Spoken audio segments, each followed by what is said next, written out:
সম্পর্ক ভাঙার গুঞ্জন নিয়ে এবার মুখ খুললেন মাহি। নাটকের জনপ্রিয় নাম অভিনেত্রী সামিরা খান মাহি। ইনস্টাগ্রামে তার একটি পোস্টকে কেন্দ্র করে জন্ম নিয়েছে নতুন আলোচনা, যেখানে উল্লেখ করা হয় সাদাত শাফি নাবিল নামে এক তরুণের সঙ্গে সম্পর্কে ছিলেন তিনি।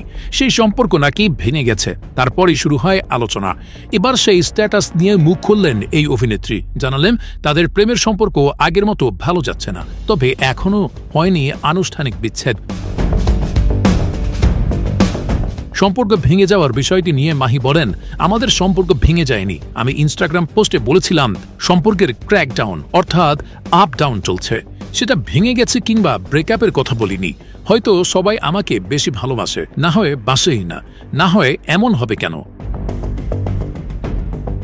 আপনাদের সকলকে পরিষ্কার করে বলতে চাই, ব্রেকআপ হয়নি, শুধু আমাকে নিয়ে মিথ্যে খবর ছড়ানো হচ্ছে।